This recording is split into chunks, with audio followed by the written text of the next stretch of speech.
All right, guys, it's time for the Next Level Guy Show, a men's interview, interest, and improvement-focused podcast featuring interviews with the greats from all industries to help you better your life. Each week, a new episode features an interview with one of the greats, covering all aspects of their story, from life hacks to tips and protocols that have allowed them to live life on the next level.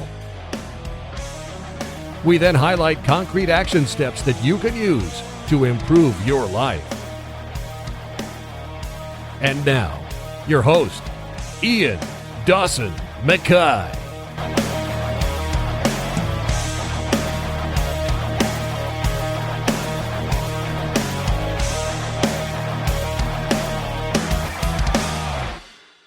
And today's guest is Jordan Preisinger. Jordan, more commonly known as Jordan Teaches Jiu-Jitsu, is a BJJ competitor, coach, business owner, and content creator. His YouTube channel has helped over 169,000 people improve their BJJ. His aim is to help and create content and courses that help you to improve your BJJ quickly and to understand it in depth. His style of teaching Brazilian Jiu-Jitsu is different than most, as its primary focus is on highlighting the universal truths, principles, and concepts within Jiu-Jitsu that are easy to remember and utilize, allowing you to learn BJJ at a deep level and level up your Jiu-Jitsu game. In this interview, we discuss Brazilian Jiu-Jitsu, concepts, skill development, competing, and how to become limitless on your BJJ journey. And now, let's get to the interview.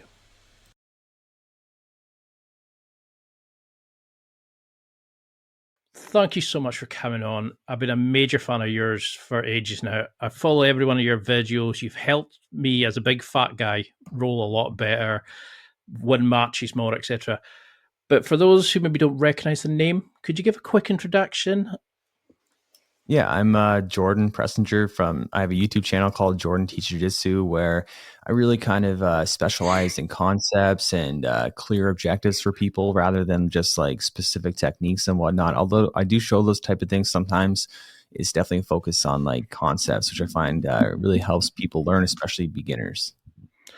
Now, I heard you mention in an interview, I think it was the BJJ Fanatics, where you talked about starting jiu-jitsu because you were feeling a bit of a slacker.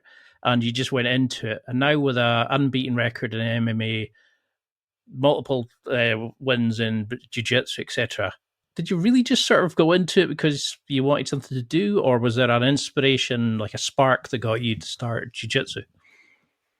Yeah, just like the way I am. It's like anything I do, I just want to be like the absolute best at it. Just like my mentality, just like the way I'm wired, I guess. And, I've just been like, to be honest, like a slacker, like my whole childhood and teenagehood. And, I was like really good at sports, but like didn't ever take it to the next level, even though I could have if I put in the effort. So, when it came to jiu-jitsu, I just started training jiu-jitsu with the goal of being the best, being a champion, and getting to the UFC because I wanted to be an MMA fighter first. And, I had my eyes set on the UFC championship belt, and, things kind of went a little different. I kind of fell more in love with jiu-jitsu, and even though I still love MMA and I love striking, but that's just, I think one of the worst things that you can do is waste potential. So that's what I did as a kid, and I'm very regretful for that.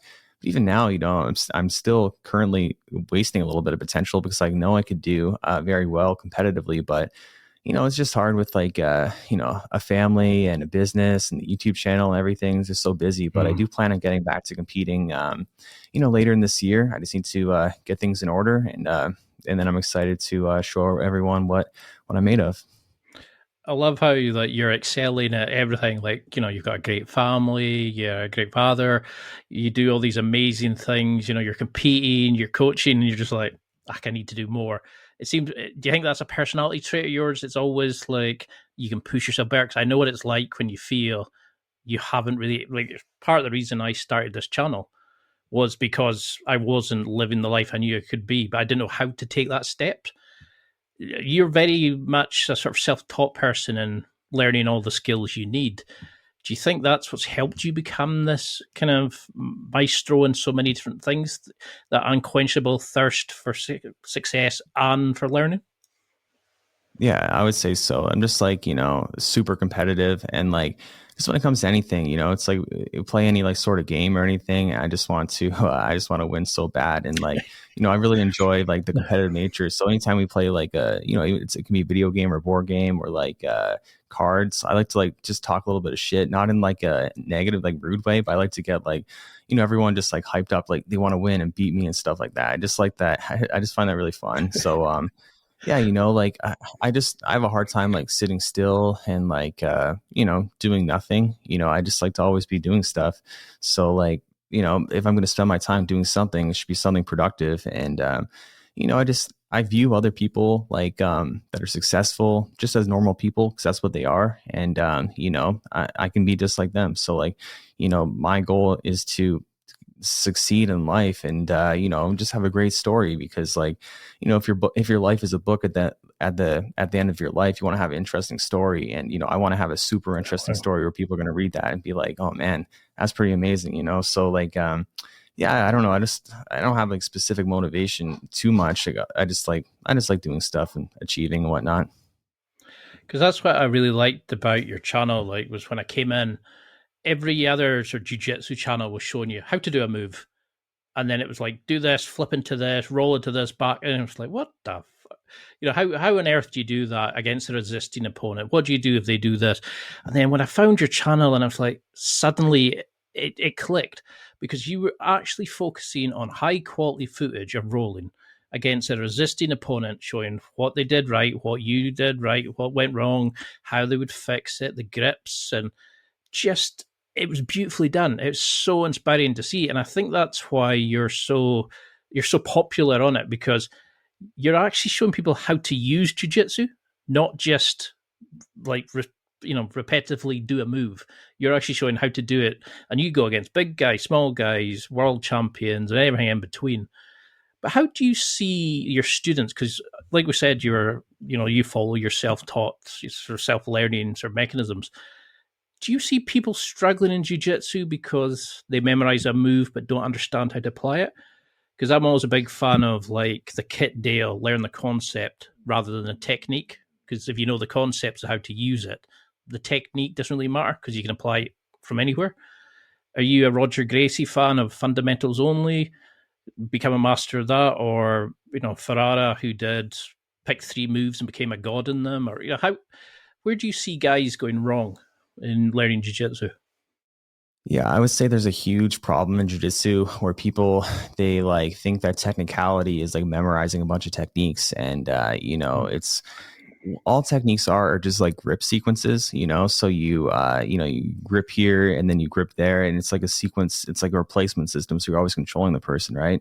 And what people don't really understand, it's not taught, is like the actual in between the the grappling between the techniques. Right. So like, I think it's very hard for people to navigate and learn jiu-jitsu because of that. And that's pretty much what everyone's doing out there, just showing techniques. And like, I feel like they're doing a disservice to grapplers that want to learn. And I'm not saying like, oh, I'm better than everyone else, like as a teacher or anything like that. But like, I think I am actually teaching what people need to learn, which is like actually how to grapple. Right. So like, for example, like, if you're technical in jiu-jitsu, you should be able to just be in your half guard and never get your guard passed because you're not giving them, inside position. You're not giving them underhooks, not letting them grab your head and stuff like that. Those are so important. But instead, what you learn in half guard is like, do this sweep, do that sweep, and or this attack, that attack, and how are you supposed to memorize and do all these things when you're not even defensively sound and technical? So like, yeah, I think it's a huge problem in grappling. So I'm trying to really, break away from the mold. And I've said this in other podcasts too, where it's like, to be successful on YouTube, you need to be either first, different, or the best. And, I wasn't first, that's for sure. And, but I knew I could be the best, but no one's going to realize I'm the best unless I'm different. So, my mind was always like, how can I do things different than everyone else? And how can I, how can I always improve? Like that's always on my mind, is always improving. So, I don't ever want to, I want to be the best in every area. That's just like, that's what motivates me. I want people to watch my channel and be like, that's the best channel there is, and, I think everyone on YouTube should have that mentality and be competitive with each other that way. But yeah, to go back to your question, like, I think, yeah, I just don't like, I had the same problem, like learning jiu-jitsu, like how, like it's just, you just learn this collection of techniques, and it's just useless in my opinion. Like if you don't know what you're actually supposed to do and the objectives are. And, in my opinion, like everything is fundamentals for the most part, because you just need to learn how the body works, and, in relation to the other person's body, and you learn like leverage, and you learn, what grips to take and stuff like that. But, yeah, that's like, again, it's not taught. So like, it's very much, I think Bernardo's approach of like, getting really good at specific things is a very good way to improve quickly. I think Kit Dale's way of like conceptual is good, even though I don't know too much about what he's teaching, and so I can't comment too much on it. But like, I think some people teach concepts in a very confusing way, where it's like more confusing than even like just learning techniques. So like, I feel like if someone's trying to explain something and I don't even understand it, and I'm a black belt that's a decent teacher, it's like, how's a white belt supposed to understand this? So, yeah, I'm not a big believer in like advanced techniques, only in the sense that like the body works the way it works, and if you understand how it works, then these techniques aren't really that complicated. Because I've got like obsessive compulsive disorder. Sadly, don't have the one where I keep a clean house, but I've got the one where I focus on things. So if you show me a move, I'm like, great, but what do I do with it? Where do I go? And I found myself rolling in like installments. It was almost like, you paid 30% for this. So you'd suddenly stop at a really stupid place, because I was like, well, what do I do now? And that's why I like your channel. It's like do this to this, and then watch this. And, as soon as you defend, okay, block this and this, and, don't let somebody grab you around the head, and don't let them inside this area. And it goes, right, okay. So I know automatically, like, I like doing systems. And I go, okay, I can do that, switch that.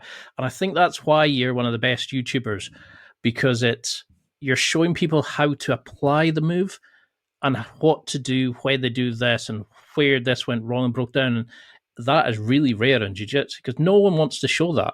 No one wants to show their footage in case they get swept or whatever. And you're showing in your videos why you got swept, how you can fix it, how you switch between the two. That's really rare. And I love that you're letting us learn by watching you learn as you go along. But some say 2 days, 3 days, not enough for jiu-jitsu. Some say you need a day's like additional training and strength conditioning. I'm a big fan of some extra strength stuff. I've had Josh Settlage on. Don't know if you know him, but he's a big component on strength and conditioning in addition to this. Kieran Leferi that we talked about. I'm sure I'm butchering his surname. How do we structure a good training week? I mean, I'm 40 now. Does it change for the younger pups, or do we still think 2 days jiu-jitsu is enough? 3 days? Should we be splitting up a one session strength conditioning? What's your sort of take on a good training week for a jiu-jitsu hobbyist athlete, however you want to call them?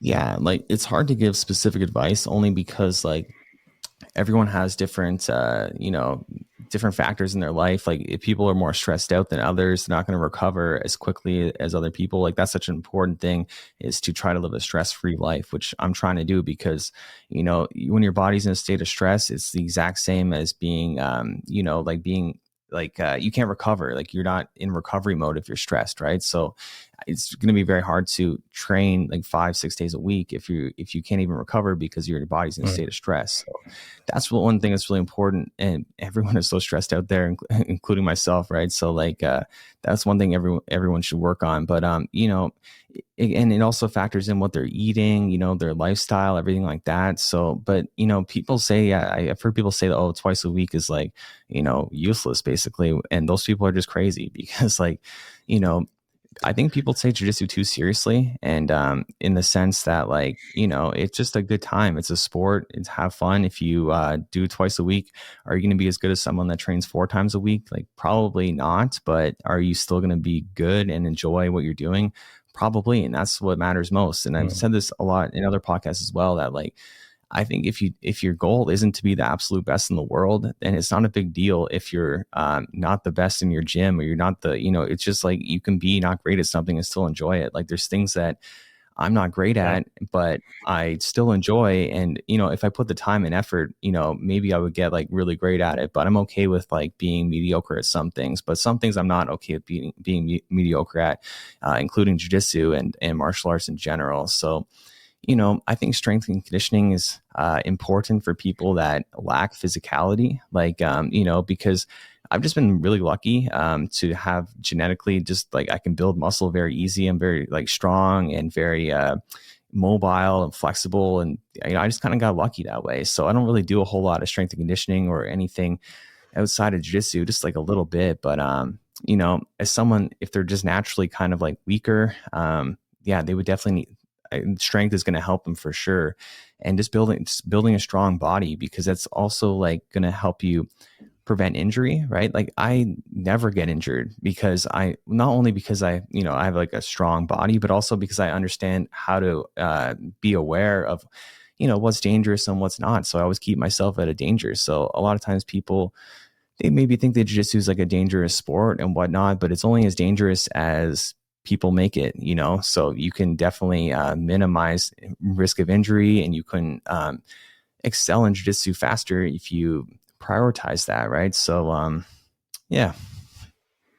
Because this kind of leads on, because when you said about people take it too serious and it's a sport and it should be fun, I think that's a big component. Is I see people stall like myself where it stops becoming fun. You take it too serious, and then you sort of bunker down on the moves, and you don't progress if it's not fun. And I think a big thing is that ego thing to people where they're, oh, I don't like being a beginner. I'm a master in my job. I'm a master, like I've got the wife, I've got the kids, I'm the breadwinner, whatever it is. But suddenly you put guys who are very positive about themselves into an area where they're getting beaten up by a young girl who's purple belt, who knows leverages and throws and stuff, and she starts throwing people around. A lot of guys go, oh, fuck, I don't like this. I'm going to get out of this. Do you find that where it's like people need to kind of just relax and enjoy jiu-jitsu? Is this how we can focus on the self-learning? It's having fun, exploring yourself? Because I like to think of jiu-jitsu as like, the video game maps. As you learn one thing, the bit more of the map opens up, so you learn the next thing, and it's that joy of touring around the map. How do you encourage that self-learning, I suppose, self-voyage of discovery in your students? Is there a way to ignite that spark in them? I don't know. I don't really think so. I think that you either, I think it's hard to get motivation if you don't have it. I think it's like you're motivated by things or you're not. So like, I'm motivated by certain things, and like, I don't know, when it comes to like people not being happy with not being good at something, I think people need to get that out of their head, because like it's just a prerequisite to becoming an expert is sucking at something, and I just accept that 100% when I do something. Like when I started striking, it was like 3 or 4 years after I've been doing jiu-jitsu. So I was pretty good at jiu-jitsu. And then I started striking. I was terrible, but like, I was okay with that, like, because I knew I was going to be good. I knew that if I put the years in and the time, I'm going to be good. So another example is like, I was commentating some like super fights, like a grappling event, and with another guy who's like, he's done this many times before, and he's like good at interviewing and stuff. And like, I asked him like, can I do like an interview, like post match, like go up on stage in front of everyone and, like ask the guy questions. And I knew going into it, I was going to be very nervous and just do it awful and say stupid things. And that's exactly what happened. I was just like, I don't know. And I just didn't make any sense, but like, that was okay with me, because I knew I had to be crappy at it first, and then I know next time I'm going to be better at it, and then next time after that I'm going to be better at it. So, that's just doing this podcast every week. I'm like that. Yeah, the same with me, because when I started my podcast, I was not good at it at all, but it just came with time, and I accepted that. Same with the YouTube channel. It's like the YouTube videos at first weren't great, and people would tell me, oh, they like the videos, and I'd be like telling them like, no, like, thank you, but just wait until you see like a year from now or 6 months from now, like then they're going to be really good. So yeah, I just accepted that, and people need to accept that more. People just want to get good right away, but that's not how you get good. Because that's when I first started, I was like, I was really good at all the moves. I could do them like I was in a PE class, and it's like, oh, I'm a good boy. I can do all these moves. Suddenly going into rolling, I was like, what the hell is going on here? I didn't know how to hold people. I didn't know, because nobody had kind of showed me how you start using that. Nobody had kind of said to have fun. It was suddenly like I tapped. I was a loser. If I was getting beaten up by somebody, I was ashamed. I was like, what on earth? And I think that's the thing. It's like we need to stop taking it so serious. It needs to be fun. It needs to be, oh, let's go. I like being new because it lets me open up and learn about this stuff. Because how boring would life be if you only did what you were good at? Do you think, like, I kind of got into understanding of spatial awareness, because I always thought being a big guy, I was brilliant. I could crush people, throw them around. I could catch people more often. What I found was long legs, long limbs, are not good. Big guys tend to have their elbows out, so they get like arm dragged and all sorts. How do you work with a student to understand where their body is in real time before they start rolling in the mats? Because I'm assuming, like me, they probably get caught with leaving an arm out, leave a leg without realizing it, because you're so focused on try to stay up or focus or what you're doing, you forget, you're going here, arm bar this, heel hook this. Do you think that's just learned by rolling more? Or do you think you can teach somebody, I don't know if you know Rob Bernanke, like base, structure, etc. Is that learned as you do jiu-jitsu, or is there a way to learn how to know where your limbs are in real time with the Matrix kind of stuff? I know it's a waffle question, but...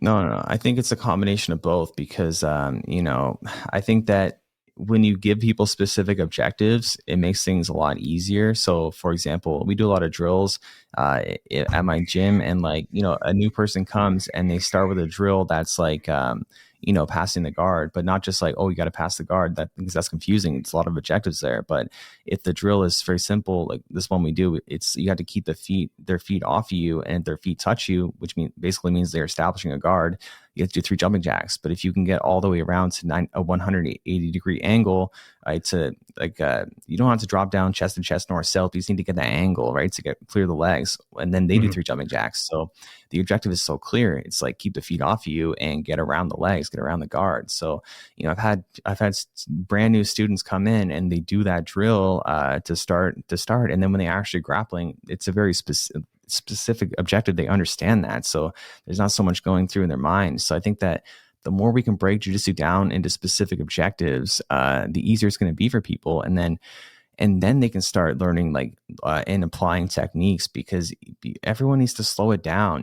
Like when I grapple, I really it's kind of different sometimes on the YouTube channel, because I need to kind of keep it entertaining and be fast and stuff like that. But my normal grappling, I'm very relaxed, very just waiting for my opportunities, making sure my elbows are tight first, and just everything. They can't grab my head, and then people make mistakes because they don't know where to grab. They're like, crap, where do I grab if I can't get an underhook? I can't grab his head either. Where do I grab? And as they're trying to figure it out and trying to do different things, well, I'm just relaxed waiting, and then I take my opportunities. So, and it's not because, oh, I'm really good that I can stop them from, taking these grips. It's like, no, it's because I'm disciplined. I know I can't let them grab my head. I can't let them get an underhook. Those 2 things are just overpowered with how much they can help people. Right. So it's kind of a funny thing for me, because I can be so relaxed rolling and basically do next to nothing while the other person's trying to figure out what to do, and they mess up. And,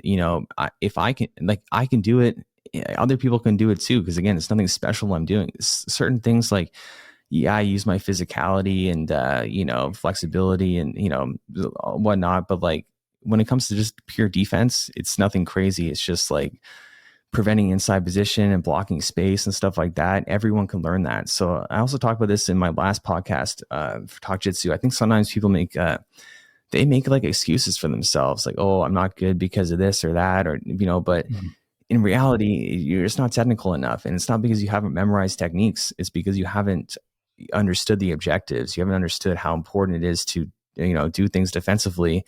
And, if you slow it down, you can think about the techniques you did learn in class, but people, they're too busy thinking about the stuff they learned and try to apply it, and not spending enough time just relaxing and being defensively sound.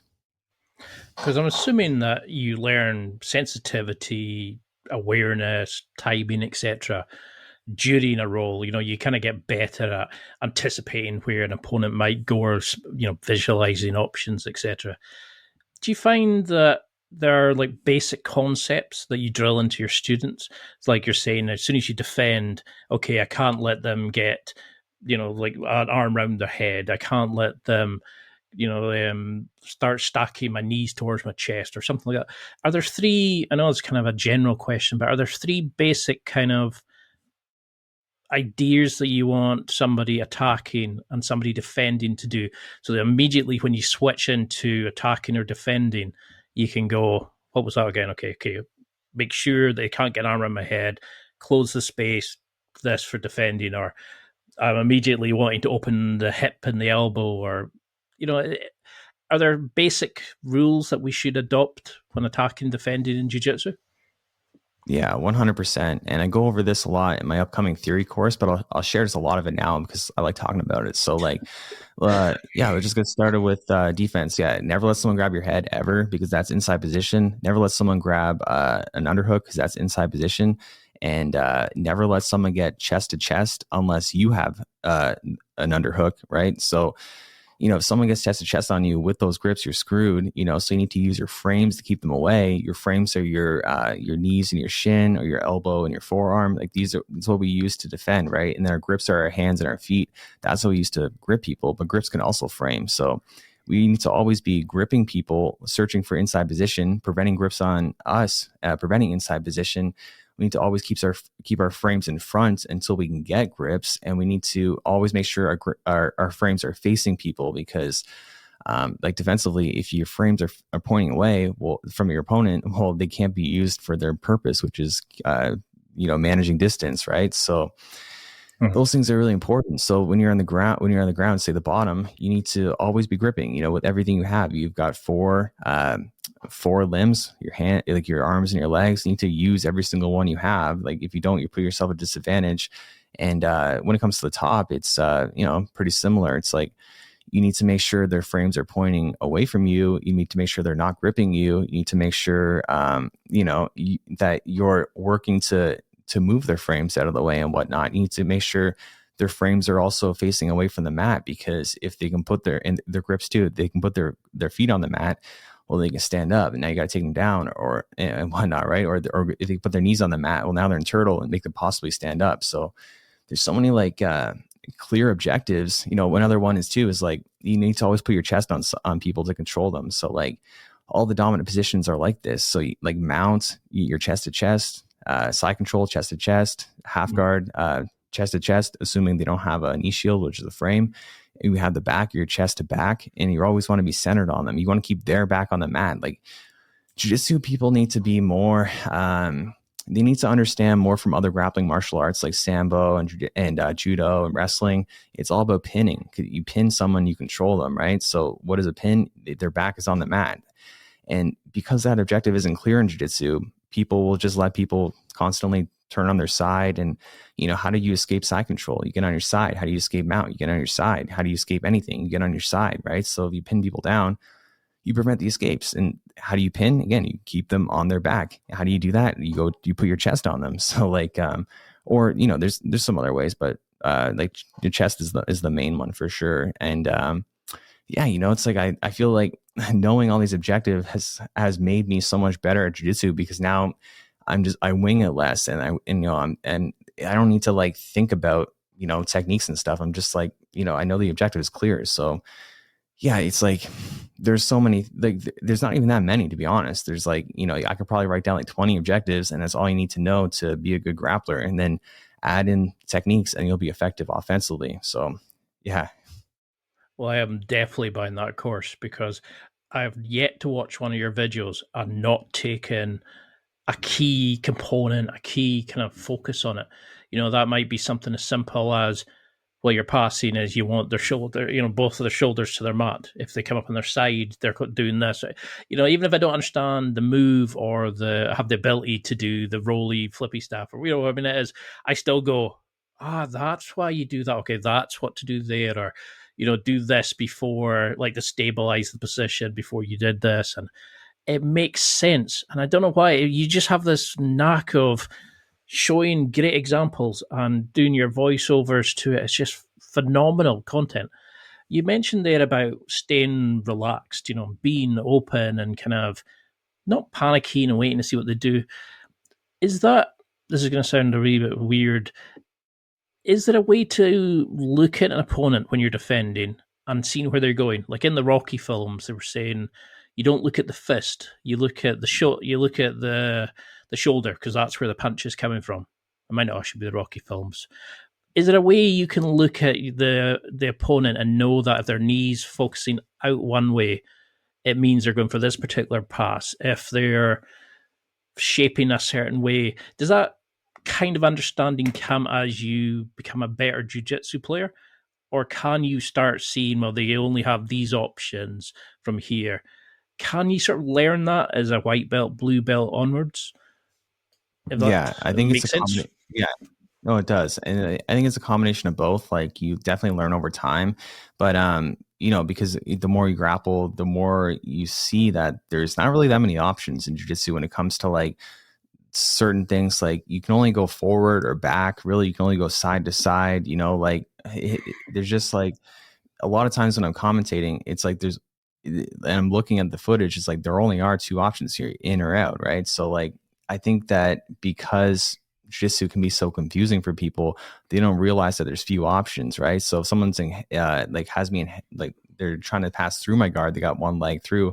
Well, I know they're going to try to either knee slide or they're going to try to go side smash. Some people call that a folding pass, or maybe they're going to try to do like a quick X pass. Like I know what their options are, and I know what I need to do to prevent them. So, I think it comes with time, but it can also be like fast track just by like starting to understand that jiu-jitsu actually isn't that complex as people think it is.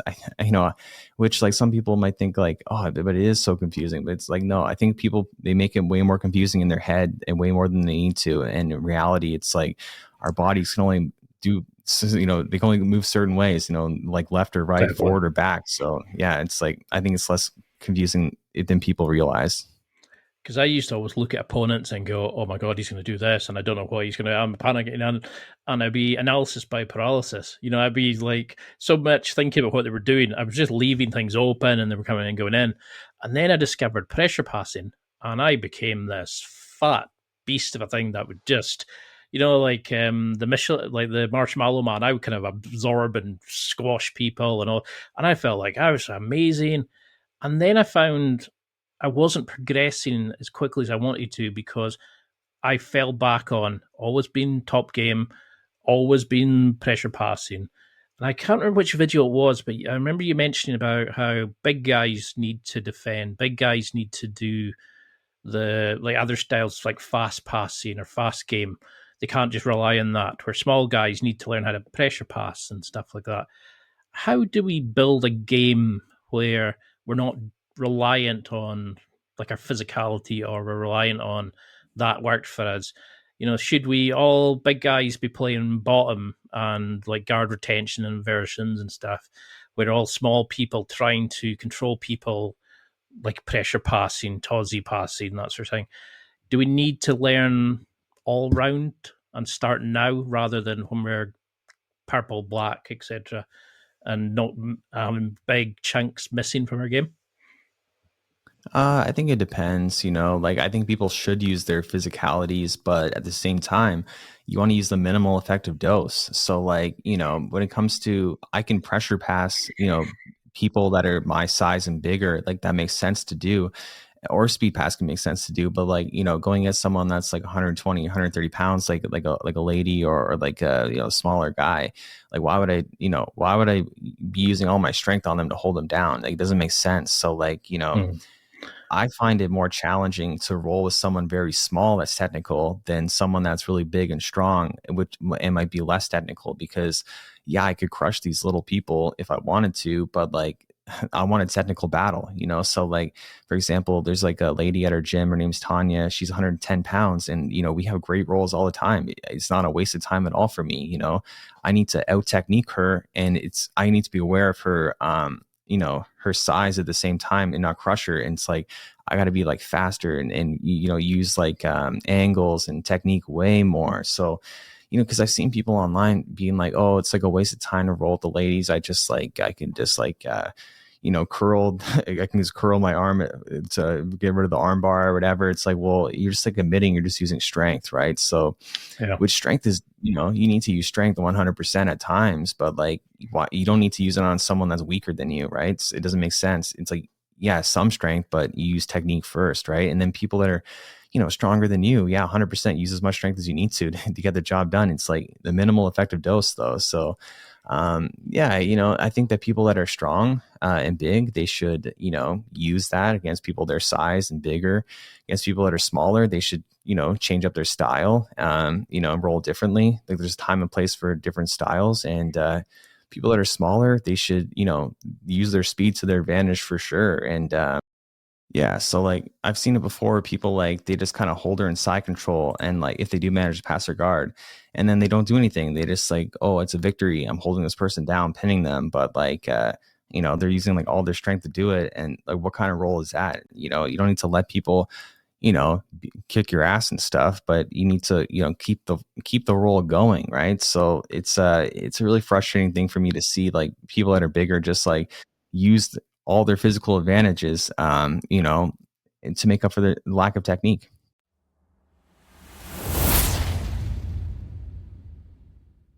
It's time for a quick break. There are millions of potential products to buy, so how do you know which ones are worth your hard-earned money? Simple. You go to nextlevelguy.com/affiliates and explore those that will transform and improve your life. You'll find deals, listener exclusives, and special offers with some great companies. Recommendations are 100% honest and only on items Ian has tried or believes in. The companies showcased will make you a better man in all areas of your life. Simply go to nextlevelguy.com/affiliates and level up.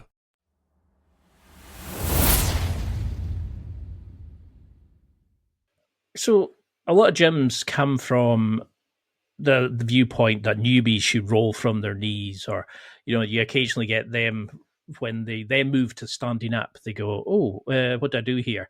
And everybody immediately pulls guard, or we have 5 minutes of that kind of hagging back and forth with no one really doing anything or no one really learning. What's your approach? Like one of the gyms I spoke to, they said you're not allowed to pull guard. Whatever you do in the first round, but close guard is banned, because it should be an advanced move that you use to set things up rather than I'm going to hold you because I don't know anything else. So they try to get people to focus more. Do you have a rule with your students where they roll from the knees, or do you get them rolling from the feet and they are to do X, Y, and Z? What's your approach for a student when they're starting a roll?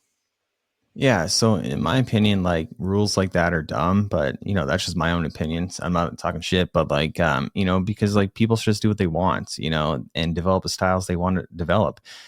Because like it's a recreational sport, if it was like a competitive sport, like in the sense that it's more like hardcore, like wrestling or sambo or judo, where it's like really like you got to win, it's going to be different. Or MMA, if we're training MMA and you're pulling guard, it's like, well, yeah, you're not allowed to pull guard. But like, this is jiu-jitsu. Most people are recreational practitioners, and the 100% takedowns are the most likely thing to get you hurt. And this is a sport. People don't want to, people might disagree, but this is a ground sport. Like this is the one we do on the ground. Yeah, we need to get to the ground, but there's better sports for getting that job done, like wrestling and judo and sambo, all this stuff. So like, you can definitely get good at takedowns and utilize them if you want to, but if you don't want to, I don't think it's a big deal at all just to be on the ground. And, like when it comes to actually being on your knees, I think that's pointless. Like two people on their knees, like trying to like wrestle each other down. But I think one person should just play guard and the other person work to pass. And, those are the skills that we're working on. Like those are the most important skills in jiu-jitsu. Takedown is not nearly as important. And, not everyone does it for self-defense. If you're doing it for self-defense, yeah, learn takedowns. But at the same time, I don't do takedowns every class. I start standing when I want to, when I feel like, yeah, it's a good night. I'm feeling good. Let's have some good rounds. I'm going to take you down. But like, I'm not always feeling like that. So I just want to start on the ground. Let's just do only jiu-jitsu. It's not a big deal. So yeah, having those rules, I think that they can lead to people getting hurt and not having as much fun. And just because the instructor thinks it's best for them doesn't mean it is best for them. Right. So yeah, I'm not a huge fan of that. Because when I started at Gracie Baja years ago, before I'm in the current gym I'm now, I can remember we all used to all start on the knees in GB1, I think it was called. And then as you went up into the more advanced tab system, you were allowed to suddenly start standing from your feet. And I can remember people going, oh God. And then they would quickly sit down again because they didn't want to take a risk standing up, because suddenly that opened up this new world of like potential threats. But the gym I'm in now, they get you to stand straight away. If you want to pull guard, if you want to go to the ground, whatever, straight away, that's your prerogative. But they want you to learn takedowns. They want to, so you're not scared of being standing up, which is probably a better way to do it. But like you're saying, there's still a lot on the ground, etc. So how do you roll? Because I like how when you're competing, you seem to be 3 steps ahead. You're already thinking, I'll do this, that'll move into here, and I'll go here. But if he does that, I'll go here and not here. Is that just with skill, or are you automatically not thinking, I'm defending? You're thinking, okay, spin off his hips here, put the knee shield in, that'll let me space here to go up and to take a back take, for example. Or, how do you think about it in chains rather than, oh God, he's pushing down, I need to block here, and then what do I do? How do you make jiu-jitsu an actual system in a way, rather than just this move, this move, this move? Because that's where I struggle. I don't know how to think a route that I'm going, rather than I'll do this move and then have no idea what I'm doing from there until I see another move. But I'm not chaining them together into an expression of jiu-jitsu rather than just a couple of words.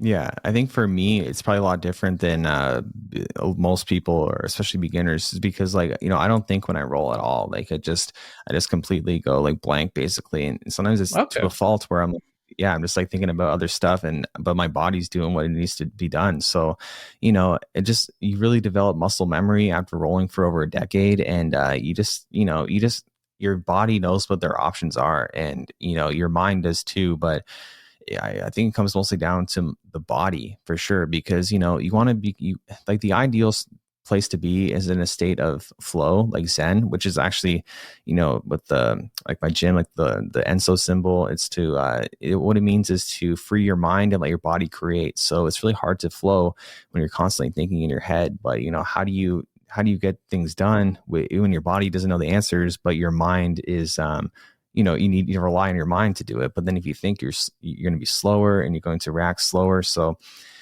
it's a tough thing that I think that is mostly developed. But like I said before, I think it can be fast tracked by understanding simple objectives, because it's just headquarters is the perfect example. There's only so many things you can do in headquarters, and there's only so many things they can do when someone has you in headquarters. And it's such a common passing position. People should learn the most common areas of grappling, which in my opinion, it's half guard and headquarters, because people they often enter through the guard to pass, right? So those two things are really important. And then, also understanding how to go around the guard, like Toriano passes, and then how to defend people going around the guard, which is, you grip on them. So I think that, it can be harder for me for sure to give advice on that, just because my circumstance is just so different, because I am I've been training so long and I am very technical. So it's like, I just know what to do almost. Like, I feel like, without sounding cocky, I feel like I'm always ready for anything, but it's not like because my mind is, because my body is. So yeah. So do you think that's a case of routinely learning the move till it becomes, so so you have that sensitivity into it, but then throwing it into movement, looking, analyzing the opponent, learning, like you're saying, they can only go up, down, left, right, like the computer game characters, then thinking, okay, let's see this. Okay, that leads to this, so you get so used to that, you can switch your brain off. You can just focus on letting your body express itself in the movement, if that Exactly. makes sense. And so many positions are like this where there's only so many things you can do. So for example, like if you're in like a half guard butterfly, you can do a butterfly sweep. You can, transition to like a shoulder crunch, like when you use your elbow, and or you could maybe you go underneath for X guard or something like that. But then if you really think like, how many more options are there from there? It's like, well, not a lot. So like, there's a couple others, but like, there's only so much you can do. And I think that one problem with jiu-jitsu is that people have thrown out so much information at people where it's so hard to navigate and it's very confusing. And, a lot of, I don't want to say it's wrong or anything, but it's like, I think a lot of it's like unnecessary almost. It's like, we just need to keep it simple. And, I think that it's almost like people gatekeep jiu-jitsu unintentionally by making it so confusing. So it's something that's a little frustrating for me. And do you think everybody needs to compete? Do you only kind of truly learn like who you are and how good you are at jiu-jitsu by competing? Because I think it was Rob Bernanke who said jiu-jitsu is one of the few sports where you can train at it without actually using it. Like in football, you go to your training, but you play in the game. Whereas a lot of sports, you actually have to participate in it. Whereas a lot of people will train jiu-jitsu but never compete. So they never really truly use the art they're learning. Do you think we all have to compete? No, not at all. Because a lot of people don't like competing, including myself. I compete because I've competed because I want to prove myself. But like, I don't like competing. I find it very stressful, and it's not something I want to do with my time. I don't like going to the tournament and like you just feel like the hot air, like it's muggy, it's loud, and it's like the last thing I want to do is compete right now. And I like Rob Bernanke, but I kind of disagree with him in a sense that like, we are doing jiu-jitsu, we're not practicing it. People want to act like all the time like it's just training, which it is in a sense, but it's if you're not competing and that's all you're doing, that's what you're doing. So for example, like, if I like playing recreational soccer, I know you guys call it football, but like I like playing recreational.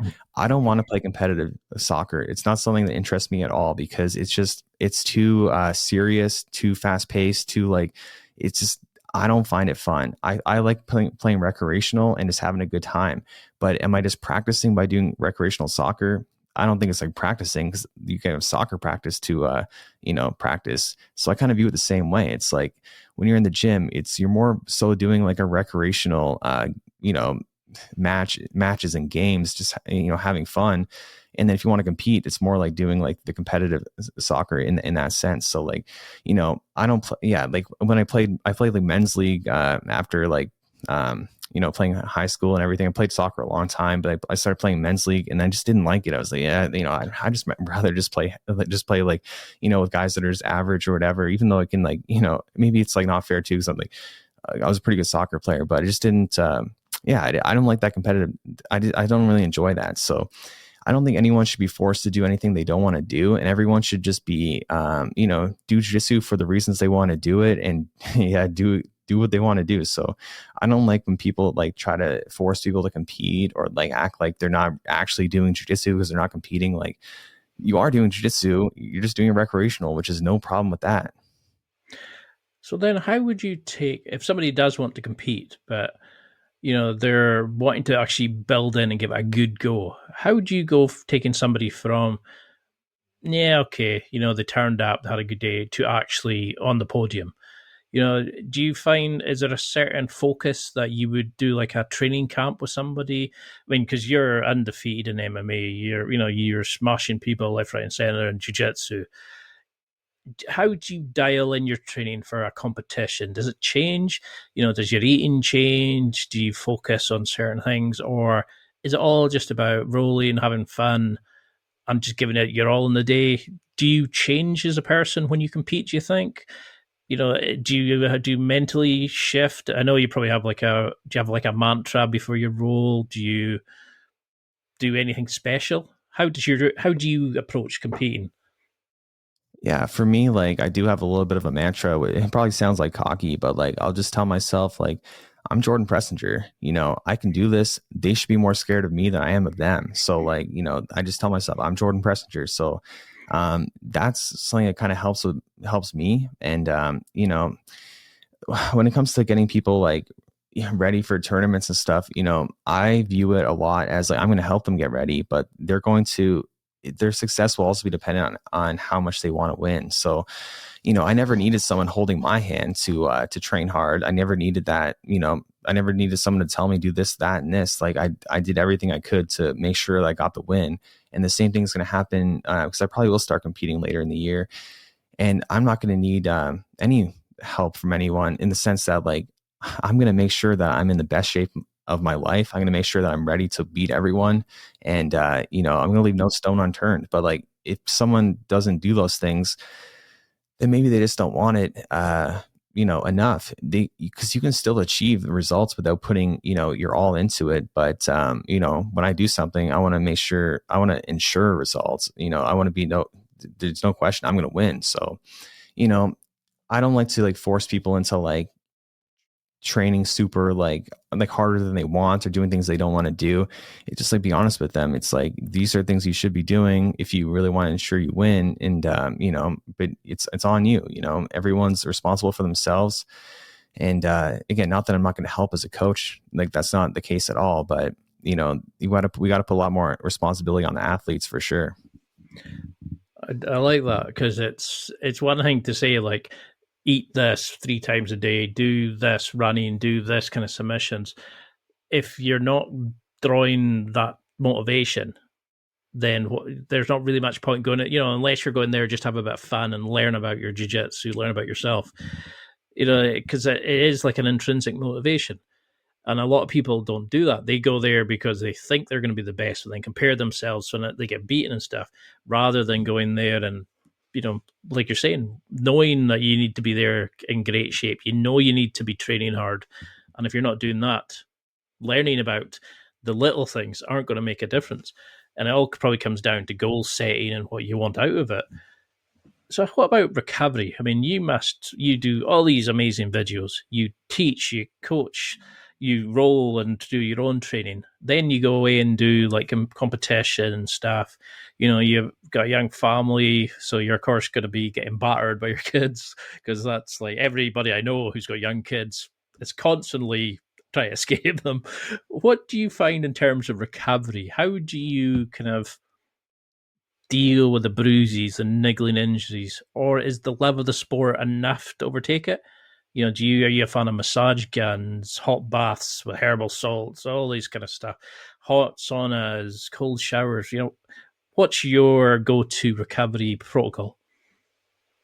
Yeah. So for me, like, I'm probably not the best, person to answer this, only because I don't do as much as I should. And I understand that, because like I'm too busy to do it. And it kind of just comes down to like, you got to do what you got to do anyways. It's like, you can't, like, all these things 100% help, but if you got to get the job done, you got to like sacrifice, and you got to be doing things even if you don't feel like doing it, which is just part of life. But definitely optimally, massage guns aren't like the best, to be honest. Like I've heard a lot of things saying that they're kind of useless, but like ice baths certainly can help, especially with your testosterone and your recovery and stuff like that. I need to start doing more ice baths. I need to start taking better care of myself 100%.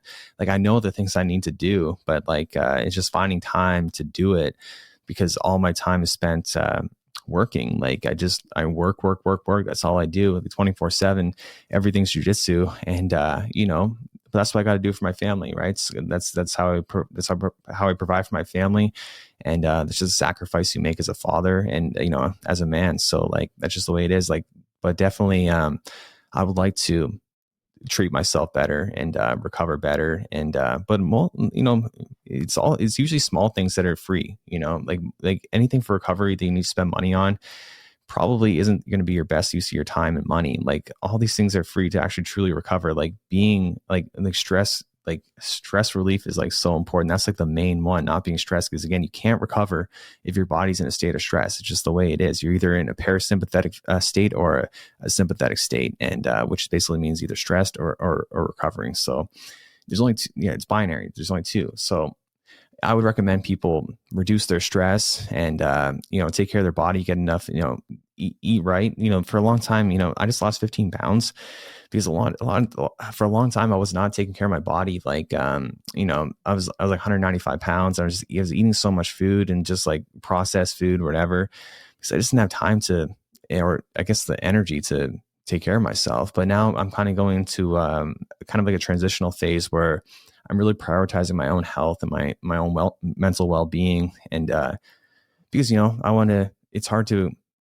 I can still do the things that I want to do if I don't take care of myself, but it's going to be much harder. So I don't want to make it harder for myself. I want to, get very healthy. And I recommend everyone do the same thing, prioritize their health and their well-being and their mental well-being. And life becomes a lot easier that way. I suppose that's a big thing into it, is a lot of people will be saying, but what do I do for diet? What do I do for sleep? And you're like you're saying, just de-stress better, look to eat better, look to take care of yourself better. Most people, that would change them in their life, and change their jiu-jitsu, change everything, just by just generally be better at the basic components. And then you can start dialing in all these other things. These are kind of for dialing in for elite athletes, whereas most people, it's just stop eating shit, sleep better, focus on this. I mean, that leads me into a perfect question for you. Now, you produce amazing content. You're learning how to edit and do all these amazing things. You're creating courses. You've got a beautiful family. You've got an amazing relationship with your partner. You're juggling so many conflicting demands. How the hell do you keep doing stuff on such an elite level? Because I'm trying to do it and I'm all over the place. Have you found habits to do it? Or do you just know that you're providing and this is what you need to do? What makes you able? Like, I just kind of see like the light at the end of the tunnel in a sense. I know if I work hard now, I can set myself up for a future of success. I know that the course will be successful, help me financially and all this. And, that's like, I just kind of do it for my family. And, but 100%, it's not easy, but, life isn't easy. I just accept that, I'll sleep when I'm dead. But I'm also very lucky that this is what I do for a living. I think it's harder for people that, work a day job. Now they got to come to jiu-jitsu, or they got to, maybe they're a content creator, but they also have, a job on the side, but this is all I do. So yeah, that's what I mean, right? I can definitely sympathize with people in your position, because you have a lot on your plate, just like I do, but it's just kind of different. So it helps me a lot just being having the freedom I have, being self-employed, and kind of be able to choose what I need to do and stuff like that. So do you think doing the channel, creating this content, getting to do the BJJ Fanatics instructionals, your podcast, interviewing these amazing people, commenting, etc. Has this made you a better grappler because it's opened you up into maybe areas of jiu-jitsu that you'd maybe not venture into? Or, what do you want from this? Are you just wanting to keep making people better at jiu-jitsu? Is there an evolution of the brand? Has it made you better, and where do you want to take this? Yeah, it's definitely made me way better. So it's just insane because, I felt like when I started the channel, I was pretty good. And, but now I feel like I would just crush that old version of myself. I feel like I'm so much more technical and so much better of understanding, because teaching, you really learn so much. And I really if I need to simplify stuff for my audience, it simplifies it for me too. So I feel like now, honestly, I feel like I've reached like a new level. And, part of me wants to prove that, I can beat anyone. That's like my own opinion. But like, I know that's like, it's going to take a lot of mental energy and physical energy from me to prepare for that kind of stuff. I don't know. And I go back and forth between wanting to compete or not, because like, it's a bit of a selfish thing too. It's like, I want to compete just for glory, just to show people that I'm good, right? So like, I don't know if that's the best motivation, like, because deep down, I don't really want to do it. But like, what I do want to do is help people learn jujitsu and make it not confusing for them. Because again, I think so many people unintentionally gatekeep jujitsu by making it so freaking confusing. And, like the way my mind works, it's like, I need things simplified, because I remember like, when I was like learning jiu-jitsu back in the day, the instructor would show me, they would teach whatever it is, and I would go back and I wouldn't remember anything, and it would be so hard for me to like actually get it down. And no one told me these like simple objectives. And now that I understand these simple objectives, it's made my own jiu-jitsu so much better. Like I can just like do like next to nothing and defend myself just fine. So yeah, I think there's a lot of value in teaching and watching your own rolling footage. I think everyone should do that. And they'd improve quickly if they did that. And what are you in terms of reviewing? Because you mentioned earlier about how you kind of like muscle memory and you kind of switch off. I heard you mentioning about having was it bipolar? Yeah, so I think I've been misdiagnosed with bipolar, to be honest. Maybe I do have it, but like I'm certain I have ADHD, and it's I'm 100% certain, even though my doctor, he thinks it's bipolar, but it's whatever. But that's really like my whole like personality in life. Like just I can focus on things that I want to, but things that I don't, I cannot focus on at all. So I think being ADHD has helped me a lot teach jiu-jitsu and learn jiu-jitsu, because I need it simplified. I can only think like with something specific for like 5 or 7 seconds. Then my mind goes to something else. So like, that's also why like my videos, at first were like really like way faster paced, because if I felt like even bored for a second while I was editing it, I'd be like, I got to do a cut right now, So like, that's really influenced the channel in my whole life. Because I suffer, like I've got obsessive compulsive disorder, so I focus like shit, but I also suffer from intrusive thoughts. I had the whole depression, season afflictions, or whatever it is, and I can remember being on medication and it didn't really work. And then there were days I was rolling and it would quieten it, like my head would just switch off. And I was like, how do you bottle this? This is amazing. And then suddenly, kind of all the noise would come back, and when I would have a bad session, I would hyper focus on, I did that bad, I got tapped in that, I was shit in the pod game where there's like, you're down on the floor and for 2 minutes you've got to defend about people who just come in one after, like, I think it's like a mini game of Shark Tank kind of thing. And it's, I found that mental health issues kind of go in jiu-jitsu. And that's such an amazing, like I highly recommend anybody with mental health issues to do jiu-jitsu. And that's why I was so chuffed when I heard that, because you were saying how you used it. And I need to get back. Like I got signed off with digestive issues recently. I feel like Gordon Ryan just now. And I started thinking I need to get back to it, because I notice my mental health goes down without jiu-jitsu. Do you find that while you're doing all these additional stuff, that if you're staying still, you find more mental struggles, mental challenges come in, maybe? Yeah, it's not 100%. Too personal question.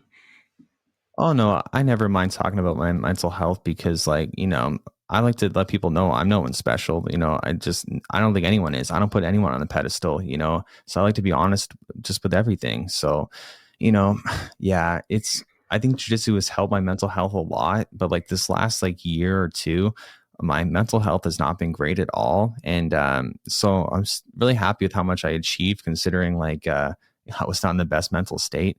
But like, now this is also a reason why I'm trying to, just get healthier, eat better, and just take care of myself more, take care of my mind more, because, it's just, I have the same problem too. Like my stomach was just messed up for a while. I don't know what was going on. And, it was really zapping my motivation and my energy. So I was like, well, I got to do everything I can to get healthy. So yeah, I cut out all like processed foods and just started like, taking more time for myself and just, I think just like understanding things too more, like, because sometimes like, negative comments would get to me and stuff like that. And I was being kind of like super sensitive about it. But when you have ADHD, I forget what it's exactly called, but you get very affected by someone saying something negative about you. It's like, it hurts you even more than someone that's neurotypical. So yeah. And like, I really like wowing people and impressing people, which might sound like vain, but like I like making like videos and people just be like, this is amazing. That's just like, that's part of my motivation.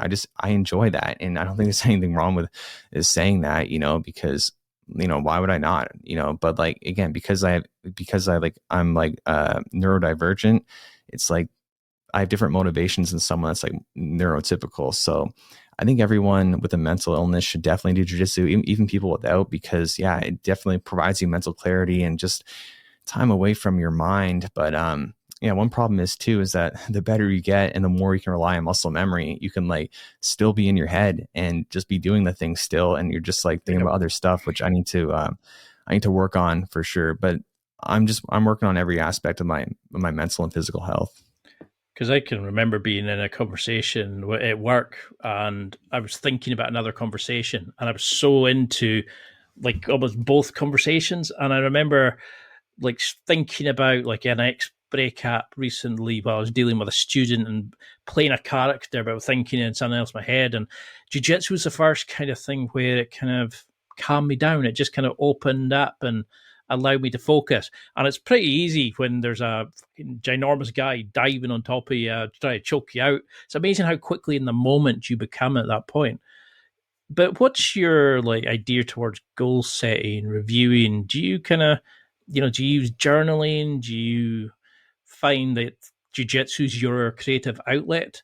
Or do you like review classes with a notebook and, take critiques about stuff, or do you find that just doesn't help because you focus on the negative?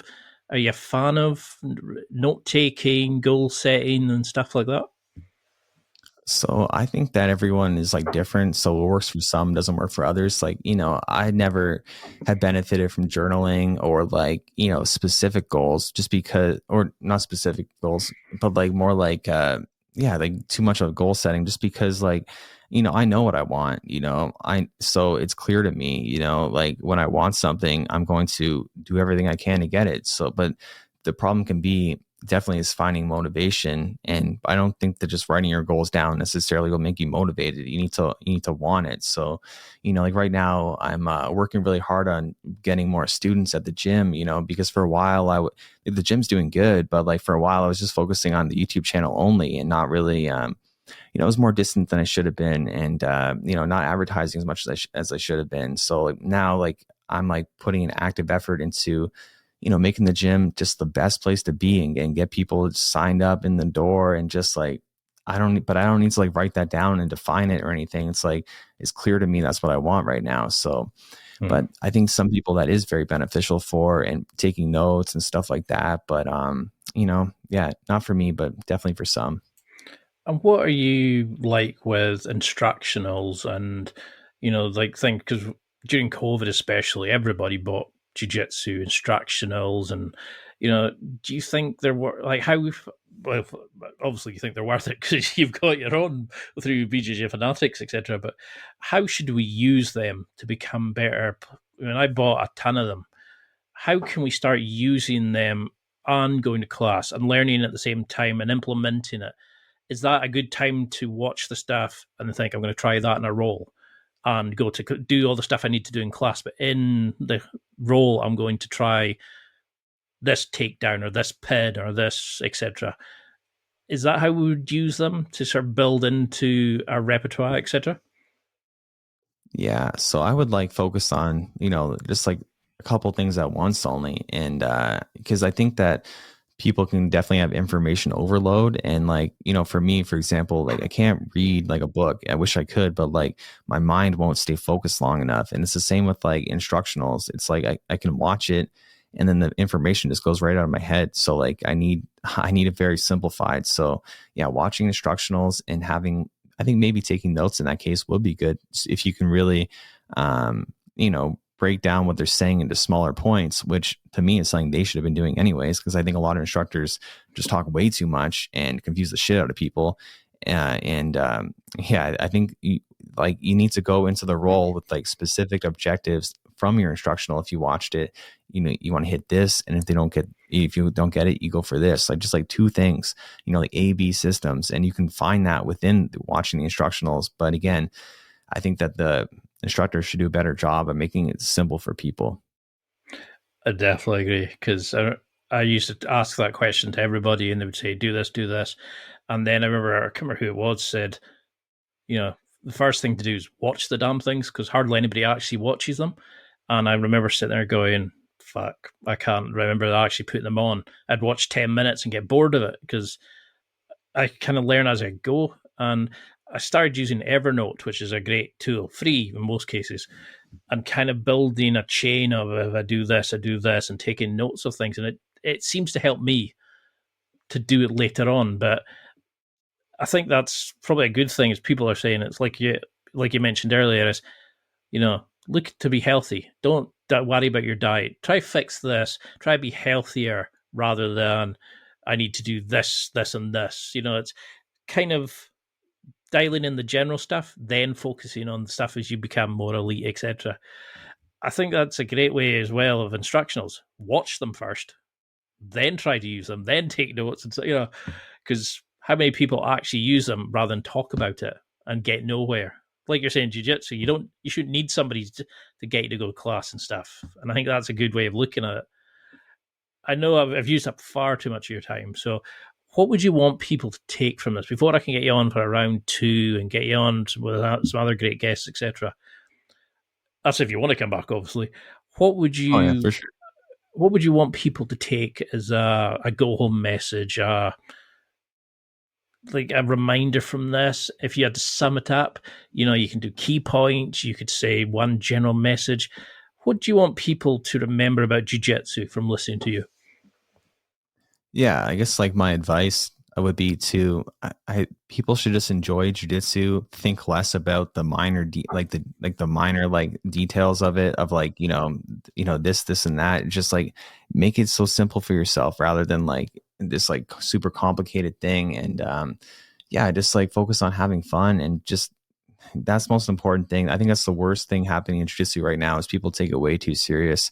And being someone that's been in the sport so long, I took it serious for a long time too, and I still do. But like, I don't even take myself serious half the time. I think that's just the way people should be. Just like, just relax.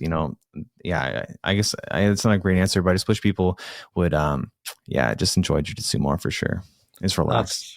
That's definitely something I'm taking from this, rather than thinking I need to be the best and go back to being a beginner, enjoying it and not taking it seriously. And I'm definitely going to take all these amazing tips from your videos, etc., and like stuff you mentioned today. But how can people follow you? How can we, like, do you accept drop-ins to your gym? How can we connect with you on social media? How can we buy the products that you mentioned earlier, the new course, etc.? And how can we follow on this amazing journey? Because, suddenly you had 0 followers, and then you went to 400,000 like it was nothing. Now you're creating content. Now you're on BJJ Fanatics. You're undefeated in MMA, etc. You're going places. No matter what you do, you seem to win at everything. How can we follow along in this amazing journey you're on? Yeah, thank you. And the best place definitely is Instagram, Jordan Teaches Jiu-Jitsu. That's where like I post the most like amount of like updates and the kind of more a personal approach. And check me out on YouTube, Jordan Teaches Jiu-Jitsu. And that's basically it. Yeah, just Instagram, YouTube.